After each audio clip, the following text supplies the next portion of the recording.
Investir dans l'immobilier à l'étranger, ça vous tente, vous y pensez. La belle villa au bord de l'eau, le soleil toute l'année, les rendements beaucoup plus élevés qu'en Belgique. Ça vous tente, ça vous fait rêver. Mais est-ce que c'est si simple que ça? Sur les réseaux, tous les jours, on voit des vidéos avec des gens qui vous promettent tout et n'importe quoi. On a décidé aujourd'hui, avec nos experts, de débunker tout ça et de répondre à toutes vos questions. Bienvenue dans le rendez-vous des proprios. Et alors j'ai vu Christopher Wangen sur les réseaux qui investit à Bali et je veux faire comme lui. Non, ça c'est mort. Je pense que la majorité, c'est pour aller vers le sud. Il y a peu de gens qui investissent dans le nord de la Hollande, encore que c'est peut-être très beau. Ceux qui ont des success stories aussi à l'étranger, c'est aussi souvent ceux qui ont des grosses sommes à mettre, tu vois, dès le départ. L'achat de la seconde résidence, il y a aussi énormément d'émotions derrière ça. Et tu vois des gens heureux d'être accompagnés et de faire cet achat-là. Dire je vais y aller, faire un peu prendre du plaisir et puis je vais le louer et ça paiera les frais, c'est un mythe. Ouais, c'est un mythe. Ça n'existe pas. Tu as payé ta maison et tu décides avec ta famille d'acheter un bien dans le sud de la France, on va te le financer sans problème.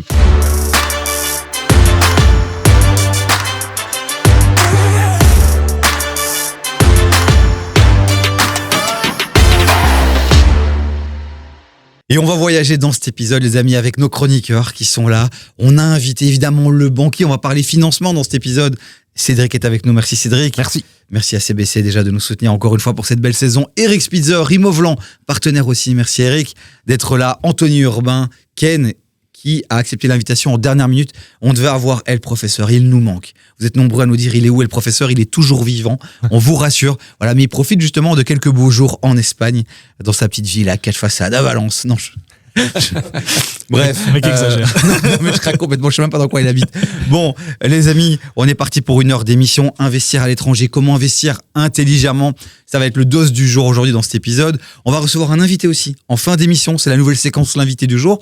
Il va venir pitcher son projet. On va parler d'Econova. Voilà. Qui connaît Econova autour de la table? Je crois que tu investis sur Econova. Absolument. Voilà, donc restez bien jusqu'à la fin de l'émission. Ça va être hyper intéressant. Si vous avez le profil plutôt d'investisseur, c'est plutôt pas mal. Bref. On continue avec le rituel, vous le connaissez, l'image du jour. On pose le contexte. Si je vous dis investir à l'étranger, ton image, Ken? Ah, tu peux me faire un gars en tongs short Marcel sur la plage avec 2 énormes valises remplies de cash parce que acheter à l'étranger, c'est pas toujours facile à financer et parfois dans certains pays, pas besoin de financement, tu vois.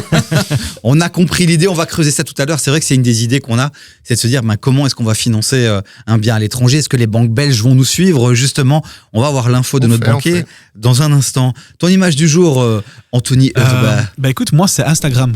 Instagram? Ouais, pour 2 raisons. La première, c'est parce que Instagram, tu sais, c'est un peu la culture du beau, tu vois. Tout est toujours beau, tout est toujours magnifique. Et puis finalement, quand tu investis à l'étranger, des fois, c'est pas si beau que ça. Et puis deuxième chose, parce que tu as de plus en plus d'influenceurs et de gens qui te disent « regarde, t'as vu, investi à Dubaï, il y a du 15, 20, 30%, investis là-bas, investis là-bas, investis là-bas. » Puis en fait, derrière, ça peut être pourri, quoi. C'est vrai, quand on voyage sur les réseaux, ça a l'air simple, ça a l'air d'être beaucoup plus rentable. Donc, on va essayer de voir si c'est vrai dans cet épisode. Monsieur Eric Spitzer. Yes. CEO d'Imovlan. Jawohl. Votre image du jour. Eh bien, mon image du jour, tu mets quelqu'un, moi, un investisseur, avec une loupe, des jumelles, un télescope, une longue vue. Oula. Parce que, évidemment, on dit qu'il faut investir là où on connaît et qu'il faut quand même un peu surveiller son investissement et l'environnement dans lequel on est. Eh bien, quand on investit à des milliers de kilomètres, c'est plus compliqué de vérifier justement et de se renseigner, de s'informer. Et donc, effectivement, moi, à titre personnel, par exemple, tu parlais de Dubaï, je ne serais pas complètement rassuré de me dire j'ai investi à Dubaï sur base d'un truc que je vois pas pratiquement, quoi. Je vous donne déjà un chiffre, les amis. Plus de 250 000 Belges investissent à l'étranger. Donc, c'est quelque chose quand même que les Belges font. Et c'est possible, visiblement, de le faire. Cédric, ton image du jour. Alors écoute, moi j'ai Indiana Jones. Oula. Ouais. En prison, dans une cage dorée. Tu me suis? C'est surtout notre Mais il réalisateur va qui trouver, suivre. il va y arriver. Alors, pourquoi? Parce que c'est une aventure. Clairement, c'est pas simple. On l'a déjà dit. Alors, il y a le financement, c'est une chose, mais les us, coutumes, tout ce qui est local est compliqué et on connaît pas nécessairement. Ken y reviendra. Et puis, moi, je trouve aussi que c'est une énorme contrainte d'investir à l'étranger parce que, moi, je suis aussi un peu aventurier. J'aime bien découvrir d'autres choses. Et à un moment donné, quand tu as un bien à l'étranger, tu te rends compte que c'est quand même, à un moment donné, une contrainte de devoir tout le temps aller au même endroit.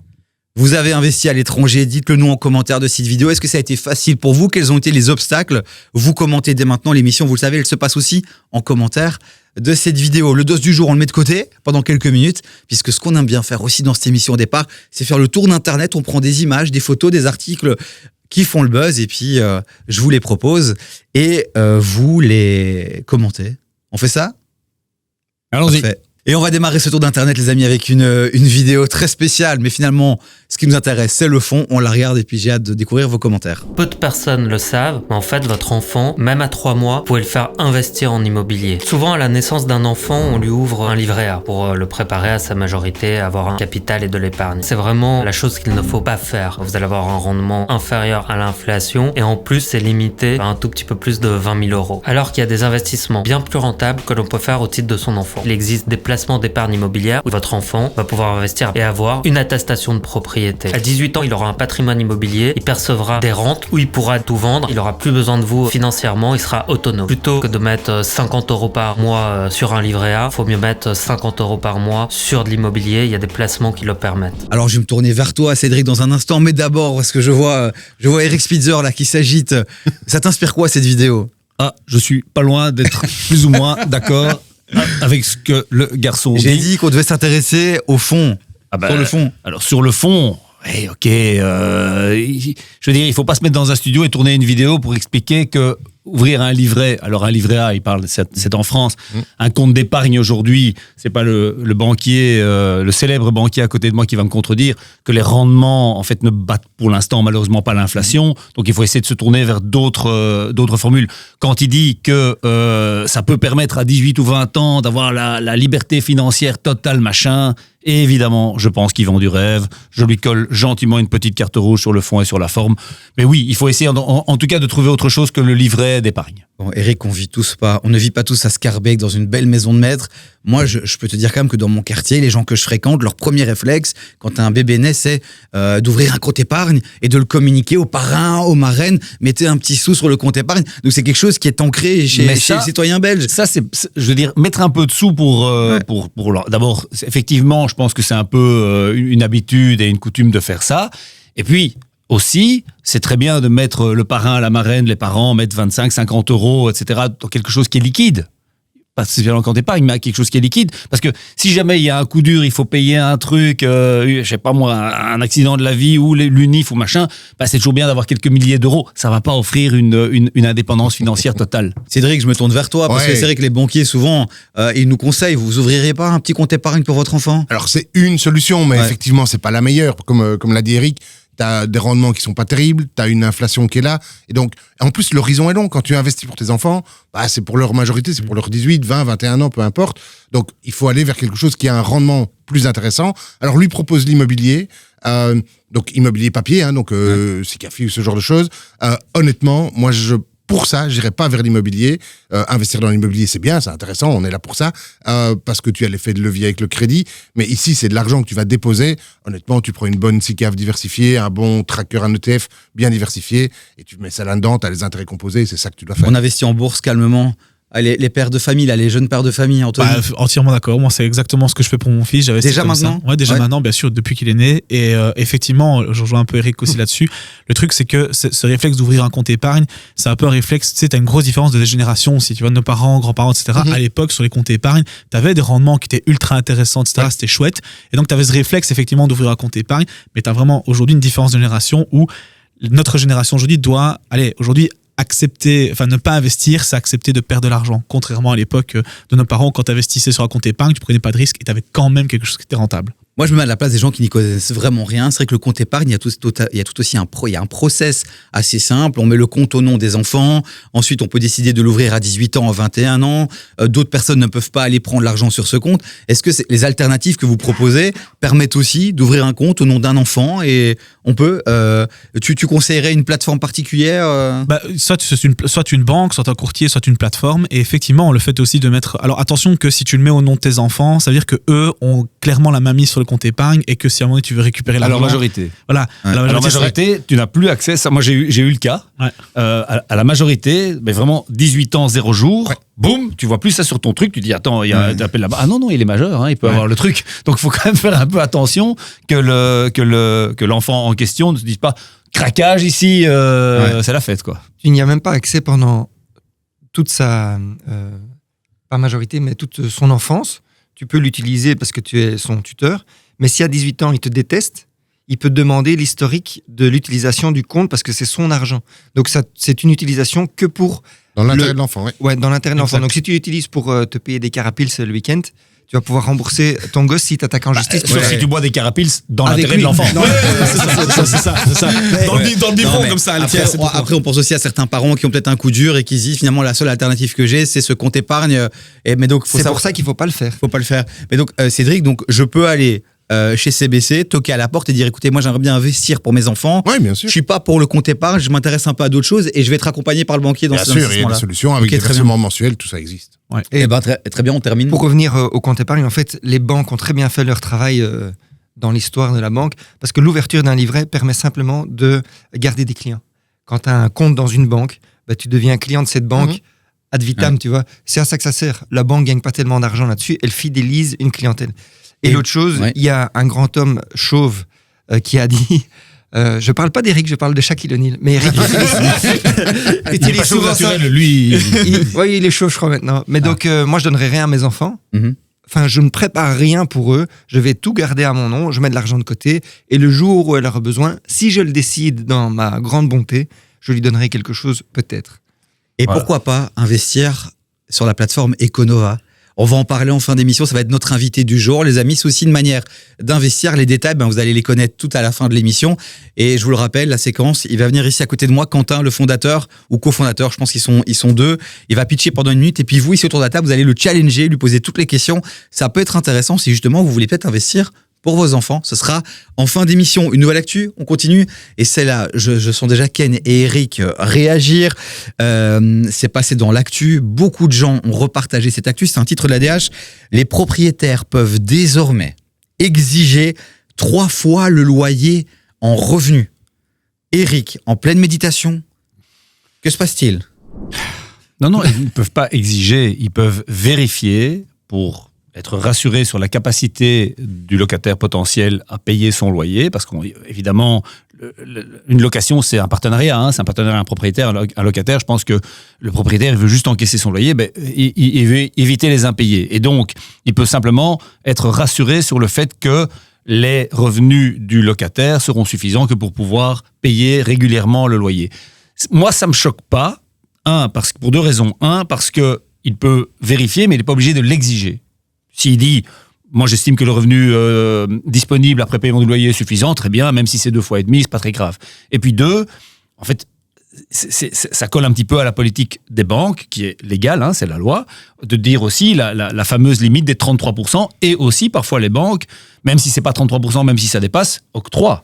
Donc c'est quelque part un peu raccord par rapport au crédit hypothécaire, et moi ça me choque pas. Ouais. Ken, Pardon. c'est Non, chez nous, c'est une protection contre le surendettement. C'est ce que la loi impose.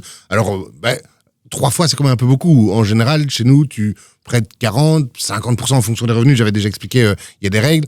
3 fois, c'est peut-être un peu exagéré. Bon, Ken, c'est quand même dingue avec cette mesure. Pour que je comprenne bien, dis-moi si je résume bien la situation. Donc, en gros, quelqu'un qui veut louer un appartement ou une maison à 1 000 €, il doit avoir 3 000 € de revenus. C'est juste dingue, notamment pour les célibataires. Oui, mais ça c'est ridicule, mais comme l'a dit Eric, on peut de toute façon s'accorder. S'il gagne 3 000 ou 2 500, je peux quand même lui louer mon 1 000, on s'en fout, tu vois. Ok. Ce que je trouve nul, c'est qu'on n'analyse pas la situation financière du potentiel locataire dans son entièreté. Quelqu'un peut gagner 5 000 € par mois et avoir énormément de crédit. Parce que il a fait un crédit pour sa voiture, il a fait un crédit à la consommation, j'en sais rien. Et donc, en fait, il n'a pas 5 000 € de revenus, il n'en a plus que 2 000 parce qu'il a déjà 3 000 de crédit. Et je ne peux pas l'analyser parce que c'est discriminatoire. Par contre, quelqu'un qui gagne 2 500 et qui n'a pas de crédit, il gagne mieux sa vie, financièrement parlant, que le gars qui était à 5 000. Donc, cette loi n'a pas de sens parce qu'elle ne va pas dans le fond et dans une étude approfondie du dossier. Alors, c'est pas une loi, c'est une décision juridique qui peut faire donc jurisprudence, si je comprends bien. Non, je pense que c'est la Cour constitutionnelle qui a déterminé, qui a décidé que maintenant, le propriétaire était en droit de vérifier ça. En droit de vérifier. C'est pas que c'est obligatoire. Ouais. C'est pas qu'il peut être pris en défaut si je loue un bien à 1 500 € de loyer et que le revenu est de 4 000. On peut pas me dire t'as eu tort parce que c'était pas 33%, c'est pas ça. Donc en fait ce qu'il faut savoir aussi, c'est qu'en Belgique il y a la loi antidiscrimination, Ken l'a évoqué, qui empêche en fait de demander, enfin qui limite très fort les informations qu'on peut demander lorsqu'on veut louer un bien. Très très fort. Il faut savoir qu'en France, tu dois arriver avec un dossier, des preuves de paiement, des lettres de recommandation, des cautions, des garanties, des machins et des bazars, et ça passe crème. C'est une question aussi d'offre et de demande. Donc moi, à l'inverse de ce que pense Ken, je trouve que ça va peut-être pas assez loin, mais ça va déjà un peu dans le bon sens. Ça donne déjà plus d'informations qu'on peut vérifier. Alors concrètement, on dit quoi aux propriétaires qui nous regardent et qui ont vu tous ces articles dans les médias qui criaient au scandale? Et qu'est-ce qu'on dit aux locataires qui ont vu ça aussi et qui ont peur et qui se disent « je trouverai plus jamais d'appartement ». On leur dit quoi à ces deux-là? Donc déjà, il faut pas oublier qu'on l'a déjà dit dans d'autres émissions, que la relation propriétaire-locataire, ça reste quand même une relation de confiance qui doit être établie dès le départ. Donc effectivement, tu peux bien analyser. Mais par contre, pour compléter effectivement ce que Eric et Ken disent, un truc qu'il faut savoir aussi, c'est que, et on peut compléter avec le côté banquier aussi, tu sais, tu penses aux célibataires, etc., pense un peu aux indépendants, aux gens qui sont en société. Un indépendant, tu vas faire quoi? Tu vas demander son salaire? Il n'y a pas. Tu vas demander son AER? Tu sais lire un AER, toi? Tu vois? Mais c'est vrai. T'es en société. Ah, montre-moi un peu 3 fiches de paie. Ok, j'augmente mon salaire pendant 3-4 mois. Je suis x3, puis boum, je rediminue. J'ai plus les moyens de payer. T'es aussi dans la merde au final. Donc encore une mesure... Une mesure qui va pas régler tous les problèmes, ça c'est sûr, mais je trouve que ça va pas dans le mauvais sens. Ça permet en tout cas de sécuriser un peu déjà une partie des propriétaires. Vous êtes propriétaire, vous en pensez quoi justement de cette mesure? Est-ce que c'est une bonne chose? Est-ce que vous allez justement l'appliquer maintenant? Est-ce que vous allez exiger aux gens que vous allez voir 3 mois 3 fois le revenu? Dites-nous ça, 3 fois le loyer. Dites-nous ça en commentaire. Tournons ça autrement, Davy. Toi, tu es propriétaire d'un bien. Tu as 10 candidats locataires. Tu vas prendre celui qui a 3 fois facile le montant ou celui qui a 2 fois. En tant que propriétaire, alors ça couvre pas tout parce que si effectivement il a fait plein de crédits et qu'il est endetté et qu'il a des dettes partout, ça c'est pas garanti. Mais a priori, tu risques quand même de prendre celui qui est plus confortable. Ouais, mais je pense à l'ami de la patronne qu'on salue. C'est vrai on est tous là, on nous voit, mais il y a une personne là-bas assise dans son fauteuil qui nous écoute et qui m'envoie des petits messages de temps en temps et qui a évoqué le cas de sa copine qui gagnait correctement sa vie. Il y avait un petit studio mignon et elle n'a pas pu l'avoir parce qu'elle gagnait, je crois que le studio était à 900 €, je pense, et elle gagnait juste en dessous et automatiquement ça a été refusé par le propriétaire qui était une banque justement. Donc pour tous ces gens-là, c'est quand même compliqué tout ça. C'était pas CBC. Ta question aussi, c'était de dire, tiens, qu'est-ce que vous faites propriétaire et locataire? Propriétaire, analyser la situation, rencontrer la personne, parce qu'il faut qu'il y ait un feeling aussi, il n'y a pas que l'argent. Locataire, vous avez le droit de ne rien donner comme information, mais vous n'êtes pas interdit de donner plus d'informations que ce qu'on vous demande. Donc en tant que locataire, faites comme en France, venez avec un dossier complet en disant au propriétaire, voilà, regarde, je gagne autant, il y a mes parents qui gagnent autant, j'ai ça sur mon compte, je vais payer, regarde, j'ai une lettre de mon ancien propriétaire. Vous pouvez faire plus de démarches que ce que la loi autorise. Donc montrez que vous êtes quelqu'un d'organisé, avec une vraie situation, et le propriétaire, il va vous choisir sans problème. Comment investir à l'étranger intelligemment, c'est le dos du jour. Je sais que vous êtes nombreux à avoir cliqué sur cette vidéo pour avoir des infos là-dessus. On en parle dans un instant. Une dernière actu rapidement qui va vous faire réagir encore. C'est une vidéo qu'on a trouvée sur TikTok. Si un conjoint vit dans le même bien, sans être propriétaire, quels sont ses droits? Cette semaine, ça m'est arrivé. J'ai vendu un bien, on est en train de rédiger le compromis de vente. Effectivement, il y a une loi sur la protection du domicile familial en Belgique. En fonction du statut, si tu es marié ou cohabitant légal, même si toi tu n'es pas propriétaire de la maison, ton conjoint ne peut pas vendre la maison sans ton autorisation. Incroyable. Ça veut dire que toi, par exemple, tu vis chez madame. Madame est propriétaire, vous êtes cohabitants légaux ou vous êtes mariés. Elle décide de vendre sa maison. Toi, tu ne veux pas qu'elle vende, elle ne peut pas vendre. C'est dingue. Incroyable, non? C'est fou. Et donc, c'est important, en fait, déjà à la naissance du dossier, qu'on valide que tout le monde est bien d'accord de vendre. Et je vais me tourner directement vers notre agent immobilier. C'est vrai c'est un cas qui se présente quand même régulièrement. C'est juste ce qu'il dit, c'est vrai? Oui, donc ça dépend de la situation matrimoniale. Si tu es marié, dès que tu fais une transaction, ta conjointe ou ton conjoint, aujourd'hui on est égaux devant la loi, ton conjoint ou ta conjointe doit signer pour consentement. Donc tu fais un crédit pour acheter une voiture seul, ta conjointe ou ton conjoint doit signer pour consentement. Tu vends ta maison, tu achètes une maison, elle signe pour consentement. si ce n'est qu'à toi. Si c'est à deux, évidemment, il faut signer à deux. Donc, quand tu vends ton bien, oui, elle doit signer aussi les documents. Si tu es cohabitant légaux, le seul souci que j'ai, ça on mettra peut-être en commentaire, c'est que la cohabitation légale demande une durée de vie commune pour que le cohabitant légal ait une certaine sécurité du logement principal. Ok. Donc, tout ce qui est logement annexe, donc résidence secondaire et tout, quand tu es cohabitant légaux, le cohabitant légal ne doit pas contresigner. Ça, c'est à toi, tu fais ce que tu veux.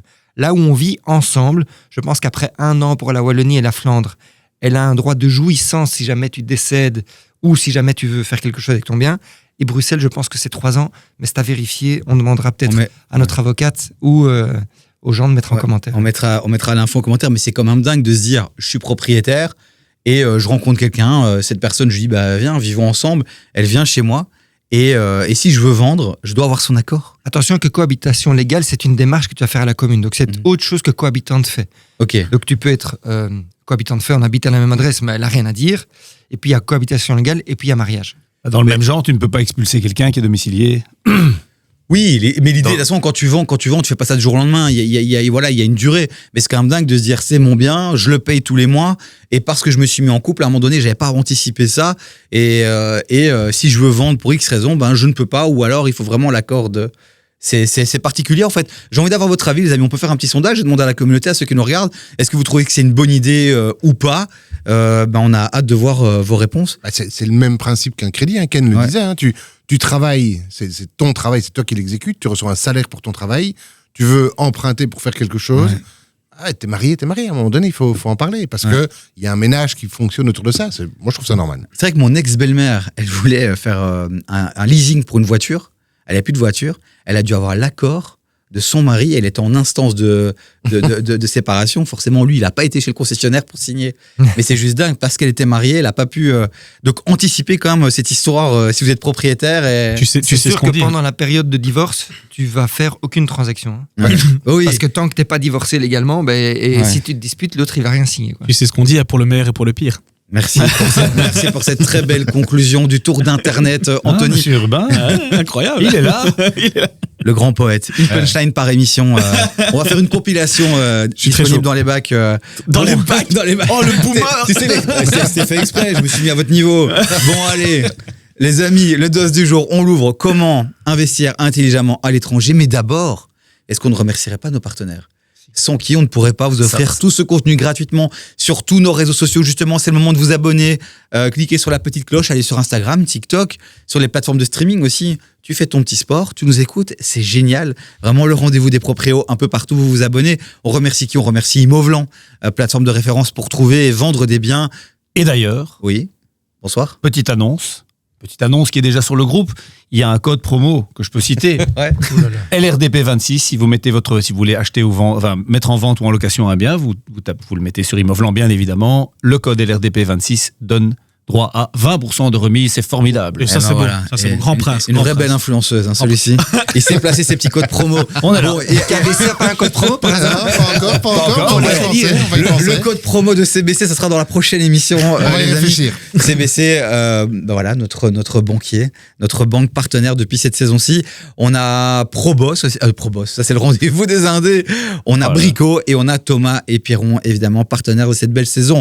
Un max de cœur et de flamme pour eux. En commentaire, le dos du jour, on l'ouvre.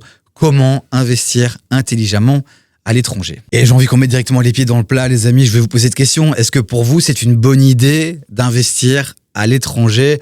Eric? Ça peut être une bonne idée, mais il faut savoir pourquoi on le fait et il faut savoir quel est le projet. C'est plus compliqué, on l'a dit en début d'émission, c'est plus compliqué d'investir à l'étranger de manière administrative, de manière légale, de manière financière. Donc on peut le faire, mais il faut le faire pour des bonnes raisons. C'est vrai que selon les statistiques, on voit que les Belges investissent principalement en Espagne et en France, donc on peut s'imaginer que c'est plutôt pour une seconde résidence et pas forcément pour de l'investissement locatif. Tout dépend en fait de ce qu'on veut en faire. Si c'est rechercher le soleil, parce que dans tes 250 000, je pense que la majorité c'est pour aller vers le sud. Il y a peu de gens qui investissent dans le nord de la Hollande, encore que c'est peut-être très beau. mais donc c'est vraiment pour aller chercher le soleil, pour aller à sa pension en Espagne, dans le sud de la France. Donc ça c'est très bien. Donc si on fait ça pour des bonnes raisons, de nouveau, why not? Ok, alors je vais continuer le tour de table. Quelqu'un veut rajouter, nuancer ce qu'Eric a dit, Ken? Non. Vous vous êtes posé la question, vous n'avez pas encore investi à l'étranger, mais est-ce que vous êtes posé la question, est-ce que vous avez été attiré peut-être par une offre de quelqu'un qui vous a dit, tiens, et on le voit sur les réseaux, venez à Dubaï, en Géorgie aussi, la Géorgie, étonnamment, qui est un pays qui revient. Parce que La Géorgie des États-Unis Oui, oui. Oh là là. C'est très bien aussi, hein. Georgie on my mind. Vous vous êtes jamais posé la question, les amis? Non. Moi, je pense que je terminerai ma vie à l'étranger. Ok, où ça? Comme ça, on sait où on doit pas aller. Je te mets un warning. Normalement, c'est la rouge et le coup de boule, mais je te mets un On va warning. mettre des terrains de paddle partout, c'est bon. C'est ça. En Espagne. En Espagne, Espagne. voilà. Tenerife. À Tenerife. Ah, c'était sûr. Exactement. Cédric, toi, t'as une anecdote à raconter. Ta femme a Oh investi à oui, l'étranger. donc il y a effectivement dans la famille un bien à l'étranger, mais on en parle souvent. Alors, d'un point de vue personnel, honnêtement, je pense pas qu'on le fera. Parce que c'est beaucoup de contraintes et j'aime bien découvrir d'autres choses. Mais non, on accompagne beaucoup de gens qui le font. Et il faut reconnaître qu'après l'achat de la résidence principale, parce qu'il y a un côté très, très émotif à ça, hein, c'est l'endroit où tu vas faire grandir ta famille, l'achat de la seconde résidence, il y a aussi énormément d'émotions derrière ça. Et tu vois des gens heureux d'être accompagnés et de faire cet achat-là. Donc, il y a des gens à qui ça plaît beaucoup. Et on l'a dit, hein, il y a énormément de gens qui achètent à l'étranger. Bon, voilà, moi, ça me correspond pas. Ce que tu disais aussi, c'était qu'il y a certains pays aussi, ça il faut le prendre en considération, où c'est plus difficile, où il faut faire plus attention. En Sicile notamment, pas Alors, facile. non, en Corse, si t'es français ou parisien, évite d'acheter. Donc, Non, l'expérience là, c'était dans les Pouilles. Ouais. C'est pas familial, mais effectivement, il y a des règles locales qui ne sont pas écrites dans des lois, mais qui dépendent de gens qui organisent la distribution d'eau, là, en l'occurrence. Il est sur un fil. Non, mais je veux pas.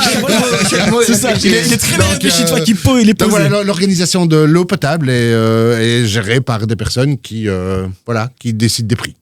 la patronne cherchait à faire un de ses premiers investissements. Elle se posait la question d'acheter en Italie. Elle va voir sa grand-mère et sa grand-mère lui dit, écoute ma fille, investis d'abord en Belgique. N'investis pas forcément d'abord en Italie. On va creuser en fin d'émission, justement, on va essayer de savoir un peu quels sont les pays tendances, etc., etc.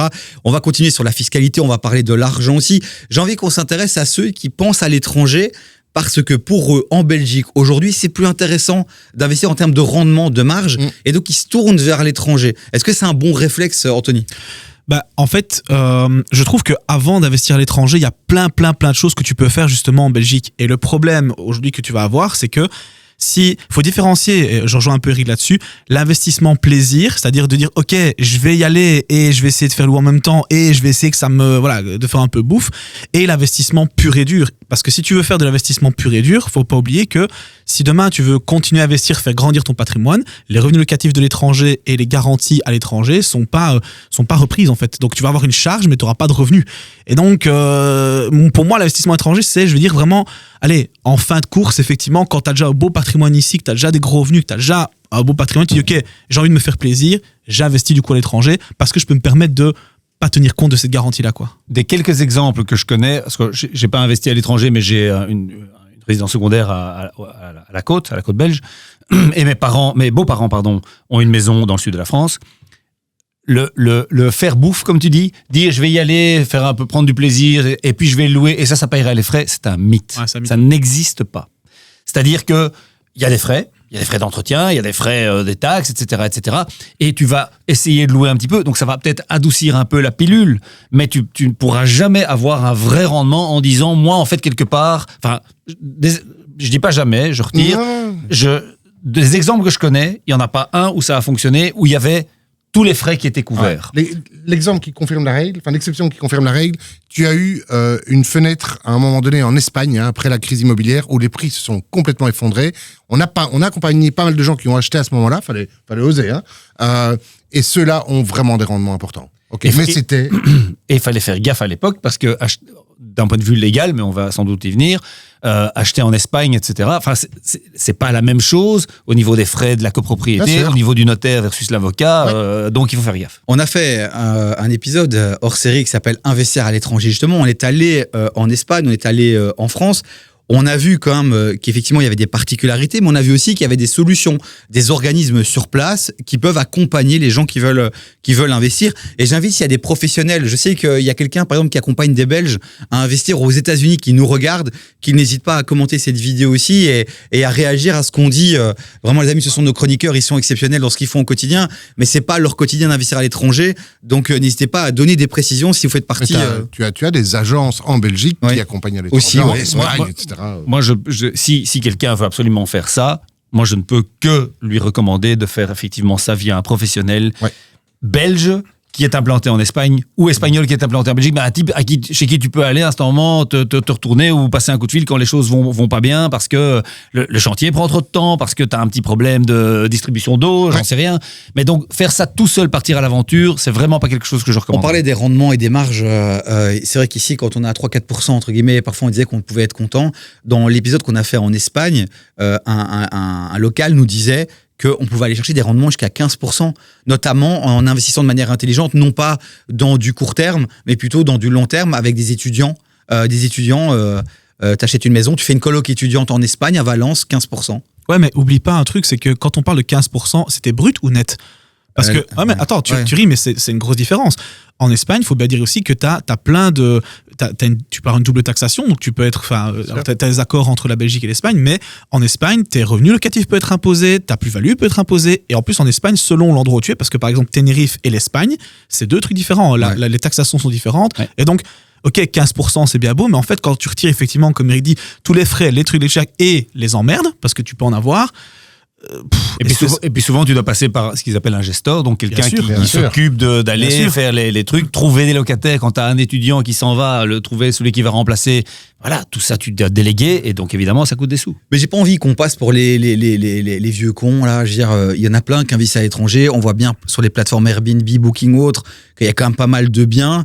Dire que c'est pas rentable ou dire que c'est difficile ou dire que machin, on voit quand même qu'il y a plein de success stories aussi de gens qui investissent et qui se font de l'argent en investissant à l'étranger, les amis. Ouais, alors pour compléter ça, Airbnb, même chose. Alors c'était intéressant un peu comme en Belgique il y a quelques années, mais en Espagne par exemple, maintenant, justement, tu parles de ça, ils commencent à limiter fortement. Et en fait, je trouve que dans ceux qui ont des success stories aussi à l'étranger, c'est aussi souvent ceux qui ont des grosses sommes à mettre, tu vois, dès le départ. Et là, oui, effectivement, eux, ça peut peut-être aller un peu mieux parce qu'ils vont peut-être financer avec la banque du pays, parce qu'ils ont peut-être effectivement une grosse somme d'argent à mettre.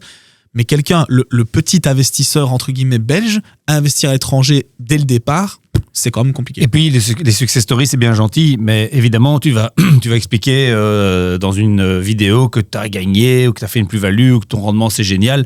Personne ne fait une vidéo pour dire qu'il a pris un bouillon. Hein. Ouais. Oui, non, c'est clair. Mais après, voilà, moi, je me mets dans la peau de ceux qui nous regardent et qui voient tous les jours sur les réseaux, investissez à Dubaï, rendement machin, investissez à Bali, ceux-là, ils doivent vraiment faire gaffe parce que, voilà, il y a pas mal de choses qui brillent, qui ne sont pas spécialement or. Et surtout, oui, le rendement est plus élevé, mais c'est toujours la même approche d'investissement. Risque, rentabilité. Ouais. Donc, si le rendement est plus élevé, et le rendement est sans doute plus élevé qu'un investissement tranquille, locatif en Belgique, ça veut dire qu'il y a plus de risques. Bon, parfois on est un peu dur ou on peut sembler dur, les amis, mais vous le savez, dans cette émission, on n'est pas là pour vous dire investissez dans l'immobilier, vous allez faire des millions. On essaie de vous alerter aussi sur certaines choses, mais de nouveau croiser l'information, aller voir des gens qui le font au quotidien et qui pourront peut-être bien mieux vous conseiller ou vous enfumer. Et là, vous nous remercierez. Anthony, tu voulais réagir ? Oui, en fait, pour compléter aussi ça, on parle toujours d'investissement. Moi, je trouve qu'il faut toujours essayer, comme qu'elle l'a dit aussi, d'investir dans un marché que tu connais, en tout cas, qui est plutôt accessible. Après, je pense qu'il faut aussi, si vraiment ça vous intéresse, je pense aussi qu'il faut être ouvert aussi à d'autres pays. Je vous dis, la Géorgie, visiblement, c'est un pays qui a l'air d'être hyper intéressant en termes d'investissement. Ça revient beaucoup aussi. La première, j'ai envie de réagir de deux façons. La première chose, il faut se renseigner, se documenter. Ouais. Il faut voir des gens, si on connaît des gens sur place, etc., etc. On n'a jamais trop d'informations. Et deuxièmement, il y a des hypes. Hein. Le nouveau boom, le nouvel Eldorado. Alors c'est une fois Bali, c'est une fois Dubaï, l'Albanie. Ouais, on parle beaucoup de l'Albanie qui devient un pays hyper fermé. Le Mexique. Voilà. Pour la Coupe du Monde. Donc effectivement, ça c'est des hypes. Il faut vraiment, moi je ne déconseille pas aux gens d'investir à l'étranger. Je leur conseille d'être accompagnés et bien documentés. C'est vrai qu'on a beaucoup parlé ces derniers mois aussi du Maroc, puisqu'il y a la Coupe du Monde dans 4 ans là-bas. et que effectivement ça peut être aussi des événements qui peuvent t'alerter sur l'intérêt peut-être d'investir là-bas et de faire de belles opportunités. Je pense qu'on a mis les warnings, on a mis les red flags. Un des arguments aussi des gens qui disent d'investir à l'étranger, c'est qu'il y a ce truc de se dire on est un peu plus invisible, on nous voit moins, le fisc n'est pas derrière nous, on va pas recevoir une petite lettre pour nous dire tu fais un Airbnb à Bruxelles, tu vas payer. Alors je vois la moue, Cédric. Bah si, évidemment, maintenant tout est déclaré, tout est vu, donc tu vas...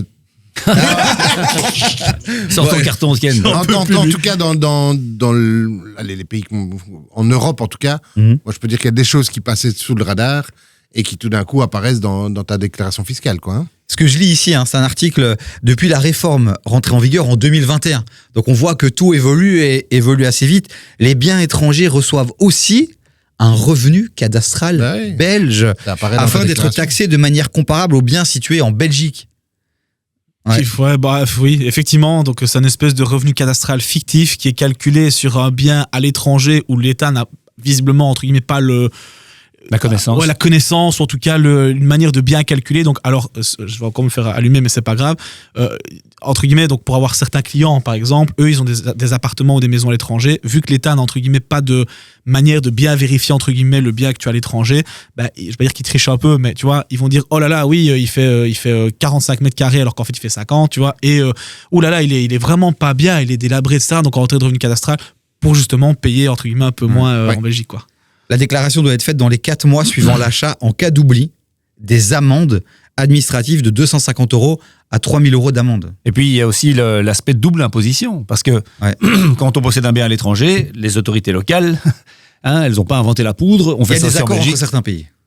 Oui, mais justement, il faut bien faire l'administration, il faut bien faire la paperasse pour éviter justement d'avoir cette double imposition. C'est pas d'office qu'elle tombe. Donc, parfois, tu peux être taxé par l'État belge parce que tu as une maison en France, mais aussi par l'État français. Et si tu ne fais pas attention, tu passes 2 fois à la caisse. Pas tout le monde sait ça. Oui, clairement. Et ici, justement, très belle préparation faite par l'équipe que je salue vraiment, les amis. Et en cas de location meublée à l'étranger, via Airbnb, l'administration belge considère qu'une partie des revenus peut être qualifiée de revenus mobiliers imposables en Belgique, ce qui peut entraîner un risque de double imposition. Donc les amis, voilà, quand on pense être plus invisible en étant à l'étranger, on voit quand même qu'il y a des choses qui se mettent en place et que ça devient de plus en plus difficile, même si, comme à chaque fois, il y a toujours des gens qui ont un coup d'avance et qui peuvent nous permettre de faire des choses à la limite de la légalité. Ken, je te vois sourire. Oui, tu fais des choses à la limite de la légalité. C'est vrai. Quand on a dit qu'on est plus invisible, que Cédric a relativisé, t'as dit évidemment que oui, Okay. sauf en Europe. Donc en Europe, il y a des échanges d'informations. Ouais. Ça, en Europe, on le saura d'office. Mais tu as parlé du Maroc tout à l'heure. C'est un pays où c'est très intéressant d'investir parce que c'était pas un pays en guerre, jamais. Il y aura sans doute jamais la guerre là-bas parce que il y a pas de pétrole, il y a pas de. Donc tu investis dans un pays où tu es quand même en sécurité par rapport à d'autres pays où il y a des problèmes géopolitiques. Je vois qu'Eric n'est pas d'accord avec moi. Et là-bas, il n'y a pas de transfert d'informations. Donc, il y a des gens qui sont propriétaires au Maroc. La Belgique ne le sait pas. Et encore, il n'y a pas longtemps et encore cette année, tu peux payer une partie de ton bien avec des liquidités. Donc, des gens qui ont fait du black, oui, ils vont à l'étranger pour blanchir de l'argent. C'est sûr et certain, tu vois. Donc, dire que non, ce n'est pas vrai, c'est un mensonge. Donc, l'investissement à l'étranger, hors Europe, a du sens pour des gens qui doivent blanchir l'argent ou avoir des capitaux dans d'autres pays. Le rendez-vous des blanchisseurs. Non, mais je dis pas qu'il faut le faire. Moi, je le fais pas. Je dis pas qu'il faut le faire. Mais dire que ça n'existe pas, c'est comme quand j'avais fait le commentaire sur les marchands de sommeil. Et, tout le monde est choqué. Putain, c'est la réalité du truc. Il y a des gens qui font du black et qui vont blanchir leur black dans des pays où on s'en fout, on est d'accord, tiens, donne-moi on se serre la main et c'est réglé. Donc, l'investissement à l'étranger a du sens pour des gens qui ont d'autres situations financières que le citoyen lambda, tu vois. Bon, je tiens quand même à nuancer, c'est la vérité. Qu'on n'est pas occupé à dire qu'il faut le faire, on est occupé juste à dire que ça existe et voilà, mais on vous conseille surtout pas de faire ça. Ben non, je conseille pas de faire ça, mais c'est pour ça que les gens disent, ouais, moi j'ai investi au Maroc. Ok, mais comment tu l'as fait ? Comment tu as financé ? Comment tu l'as fait ? Pourquoi tu l'as fait ? Parce que quand tu es belge, quel est l'intérêt pour toi d'aller investir au Maroc ? Sauf si tu y vas en vacances 4 fois par an. Justement, pour mettre en location. Non, il y a une grosse chose que les gens oublient, et ça, Anthony l'a dit. Quand tu investis à l'étranger, surtout hors Europe, tu sais pas le financer. Sauf si tu as déjà une entreprise là-bas. Mais financer un achat au Maroc, c'est très compliqué. Sauf si tu es vraiment blindé. mais c'est assez compliqué. Ou alors il faut avoir des sûretés disponibles entièrement. ouais. Ça deuxièmement, devient compliqué, tu es déjà blindé, donc tu as une sûreté. Tu vas acheter un riad au Maroc, c'est 400 000 euros aujourd'hui, 500 000 euros. Il faut que tu aies une baraque qui soit déjà remboursée à cette même hauteur. Quel est l'intérêt pour un Belge qui ne vit pas au Maroc, qui n'a pas de société au Maroc, d'aller acheter un riad dans lequel il ne va jamais aller, pour aller faire un investissement qui est beaucoup plus rentable qu'en Belgique. Au Maroc, tu peux faire facilement du 10% sans problème, toute gestion comprise. Mais ton argent, il est au Maroc, et donc tu dois l'utiliser avec une carte Visa marocaine pour pouvoir faire des dépenses ici. Et c'est pas de l'argent que tu peux réutiliser. Donc l'effet levier, il disparaît totalement. Et quel est l'intérêt de l'immobilier ? C'est de pouvoir faire l'effet levier. C'est le seul, et tu me donnes un pin si tu trouves autre chose, c'est le seul outil aujourd'hui qui permet à quelqu'un lambda de s'enrichir beaucoup plus vite que d'autres systèmes grâce à l'effet levier. Quand tu vas à l'étranger, il n'y a pas l'effet levier, t'oublies. Donc c'est un système pour des gens qui sont déjà blindés et qui se disent « Moi, je vais finir mes vieux jours à Essaouira parce que c'est génial, on mange bien pour 4 balles, t'as mangé un tagine de dingue, c'est super, et on va pas m'emmerder avec la taxation ici qui est exagérée en Belgique. » Et donc tu prévois tes vieux jours là-bas et tu investis déjà à l'avance. Deux choses. Premièrement, il ne faut pas dire que tous les gens qui investissent au Maroc font du black. Non, je ne veux pas dire que c'était tous, mais il y a une partie qui Deuxièmement, et surtout, acheter super, investir super, va-t'en essayer de retirer de l'argent. Oui, Tu ça, vends, l'argent il reste au Maroc. Hein. Ça, c'est sûr. Tu ne peux pas retirer plus de X milliers d'euros, mais c'est très peu. Tu vends ton truc au bout de quelques années, tu décides de t'en aller, va-t'en essayer de retirer les sous. Et ça, j'ai parlé justement avec un Belge qui a investi au Maroc. Il a dit que ça, c'est un des grands changements dernièrement. La difficulté qu'il rencontre aujourd'hui, c'est justement de transférer parce qu'ils veulent, cet argent. évidemment, pourquoi est-ce qu'ils sont attractifs ? Ils veulent attirer les investissements étrangers. Jusque-là, c'est plutôt louable pour que les gens investissent, y aillent, fassent vivre les économies locales, super, le tourisme, génial. Mais quand ils veulent partir, ça c'est terminé. Hein. La question du financement, je propose parce que je vois que le temps avance, on va recevoir aussi le fondateur d'Econova pour notre séquence l'invité du jour. Je crois que le financement, c'est une vraie question qui se pose. Comment est-ce qu'on finance un bien étranger ? J'ai juste reçu une petite info de l'équipe de la patronne et de Gaston Aka Minimaliste qui dit oui, la Belgique et le Maroc ont plusieurs accords qui prévoient des échanges d'informations, surtout sur les revenus, la fiscalité et certains biens. Le plus important est la convention fiscale Belgique-Maroc pour éviter la double imposition. Donc il y a quand même des choses qui se font pour faciliter. On sait qu'il y a une grosse communauté marocaine ici en Belgique. Donc voilà. Donc il y a des choses qui se font et c'est intéressant. Et c'est vrai que le Maroc est un pays qui se développe vraiment bien, avec de très belles opportunités, des villes très développées aussi. Donc c'est vrai que ça peut faire partie peut-être des pays dans lesquels pourquoi pas investir. Je pense que de toute façon, arriver avec, comme tu dis, avec une valise de cash parce que quelque part on a un vieux matelas qu'on a oublié malencontreusement de déclarer, c'est de moins en moins facile et c'est dans de moins en moins de pays, même s'ils sont sur papier plus exotiques, les conventions, les trucs, la chasse au blanchiment et tout ça. Ça, je suis d'accord. Ça devient international, cette chasse au cash. En Europe, c'est terminé depuis longtemps. En Europe, c'est terminé. Le Maroc, c'est de plus en plus difficile aussi. Il me disait aussi que ça devient de plus en plus difficile. C'est de plus en plus dur, mais ça a été le cas encore jusqu'à aujourd'hui. Tu pouvais le faire, tu vois. Mais effectivement, ça devient de plus en plus compliqué. Et donc j'imagine qu'il y a des pays, peut-être aussi comme la Géorgie ou autre. Tu tiens vraiment les pays se font concurrence entre eux. On voit encore la Turquie récemment qui a annoncé des incitants fiscaux pour attirer chez eux des entrepreneurs. Donc oui, il y a des pays parfois qui font. Il y a de la concurrence fiscale, voilà. C'est certain. On va parler financement, je pense maintenant, parce que là on a un peu dévié, on s'est un peu emballé sur 2-3 choses. Cédric, je me tourne vers toi. Tu as réagi quand Ken a dit les banques n'aiment pas, ne veulent pas, ne financent pas. J'ai pas dit. Non. Ou plus difficilement. Non, mais il a donné le cadre. Est-ce qu'il y a plusieurs solutions? Voilà, c'est ça. Ou bien tu empruntes dans le pays où tu décides d'acheter. Bonne chance. Hein. Tu es non-résident en tant que particulier. Oublie. T'as pas de nationalité, t'es pas résident. C'est vraiment très compliqué. Ou bien tu as une société active là-bas, mais il faut avoir une entreprise active. Ok, mais c'est quand même pas l'exception. C'est pas courant. Ou alors tu finances au départ de la Belgique, et pour ça, il faut une garantie en Belgique. Hein, c'est ce que Ken a dit. Tu as payé ta maison, et tu décides avec ta famille d'acheter un bien dans le sud de la France, on va te le financer sans problème. Pour autant que tu aies toujours des revenus, etc. Enfin, c'est un cadre classique. Mais notre garantie, elle sera en Belgique. On va pas aller prendre une garantie en France ou à l'étranger, parce que les règles sont différentes, parce qu'on n'a pas de suivi du bien, on l'a dit, hein, il faut pouvoir suivre le bien. En tant que banquier aussi, on veut suivre notre garantie, elle est en Belgique, et on la suit. Et je te cède la parole après, ce qu'on fait beaucoup, et le courtier pourra confirmer, ils en font beaucoup aussi, c'est des gens qui ont une assurance groupe, qui ont payé leur maison, qui n'ont pas envie de rembourser beaucoup tous les mois, et on va faire une avance sur assurance groupe pour aller, voilà, à ce moment-là, ça te coûte moins cher tous les mois, et tu peux quand même profiter avec ta famille d'un beau petit mât en Provence, avec la piscine, et tu réunis tes enfants, et puis au bout de 15 jours, tu as envie d'avoir la paix et de voir tout le monde partir. Mais bon. Moi, j'ai un moment envisagé d'investir à Tenerife, et je me suis heurté à un problème, c'est que alors la banque qui n'était pas CBC avec laquelle j'étais en contact ne finance pas des biens qui n'existent pas. Donc c'était sur plan, et ils ont dit non, ça on finance pas.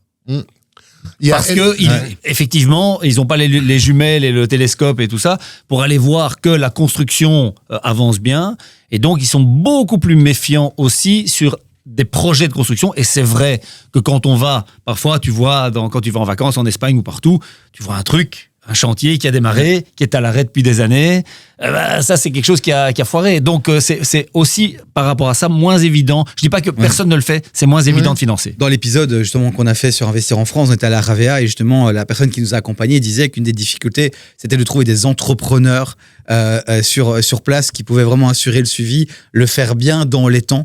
Donc effectivement, il y a d'autres petites nuances, typiquement aussi la question de l'apport propre par exemple. Est-ce qu'il faut d'office beaucoup plus d'argent? Tu es dans un critère seconde résidence, c'est comme si tu achetais un bien à mettre en location. Donc oui, on te demandera un effort propre un peu plus important à ce moment-là. Ça c'est assez logique. Peut-être un bien, effectivement tu as raison, j'ai été confronté à ça, des gens qui voulaient construire au Portugal, un agent immobilier bruxellois que je salue, qui est très sympa, et sa banque ne le faisait pas, nous on le fait. Ok, on finance des constructions, on fait je note ça. Parce que, je te le dis. Je note. Non, mais c'est noté. De toute façon, notre garantie, elle est en Belgique. Donc, fondamentalement, c'est toi qui supportes le risque, c'est pas nous. Le seul truc qu'il faut quand même avoir en tête, c'est qu'on n'a pas toutes les nationalités et des gens qui sont capables de lire des textes juridiques dans toutes les langues, dans toutes les banques. Et donc, ce qu'il faut, c'est à un moment donné quelqu'un qui va traduire.